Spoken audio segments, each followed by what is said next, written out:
As we start to connect all these pieces together, it's important that we manage the flow of all of this geometry as it goes across the surface of our mesh. And remember and consistently retain the intention of all of these loops. Let me show you an example of what I'm talking about. If you look at these two openings here, I've started to flush out the structure for my nose, extruded up on the north, south, east, and west, just like I did for the eyeball, and then I have these corner pieces that I just extruded out. Well, now it's time for me to start connecting this area, the nostril area, into the rest of the structure of the piece itself. So I need to manage this a little bit. The intention of some of these loops is really important. If you think about it, this loop here, the intention of this loop here is to be kind of like one row above that radial loop. It defines the eyebrow, well, where this loop in here defines the actual eye and eye socket.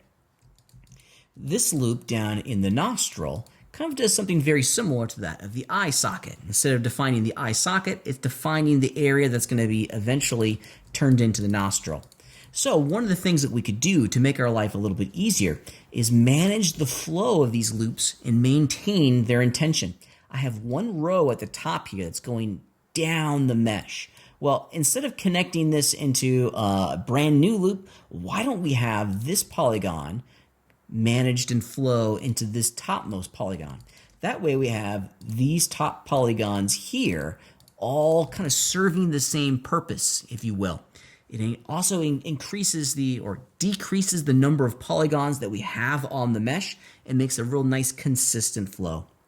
At times it kind of creates some wonky structure, and bear with me, there's some tweaking in here that's going to have to be done. I'm using the tweak tool found in the box selection tool button in our toolbar, and let's just very quickly start to define some important landmarks. So I'm going to deform these top verts very specifically here. Something like that. I'm not going to try to change these interior ring polygons all that much, because remember, this is the loop that defines the nostril. But these out over here, we can maybe slightly adjust ever so slightly to get a more consistent result, or to get a result that kind of works. All right, now let's bridge these together and see what we get. So that one and that one get bridged together. And this one are going to get bridged together. Then I can double click on the interior one, deselect that one, and bridge them all together. And now we have a nice consistent flow.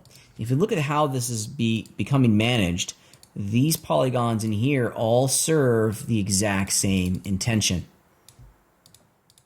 The flow goes across the face. It's like as if all of these polygons are intended to define the bridge between the top of this cobra's head and the side of the cobra's head. We got some work in here that we need to do. We don't want to wildly deform the verts like this. So in moments like this, you're allowed, if you will, to change the structure of that ring loop. As long as these interior loops, these interior edges don't change their overall shape, we're going to be just fine. At the end of the day here, our goal is to have a nice collection of managed loops. We want to, as much as we can, have an even structure, a structure that makes sense, where all the loops are serving kind of a very similar purpose. And I think I'm doing a really good job of that in here. So look for these opportunities to have loops serve a common purpose. It flows this way, that top one goes down here. This middle one connects the same area of that radial loop. Keeps going that way. Here's the exact same structure being imposed on both openings here. There's a common structure between them, which I really enjoy.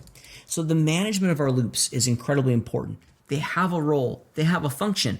Look for opportunities to define and create that function inside the structure of your retopologized mesh.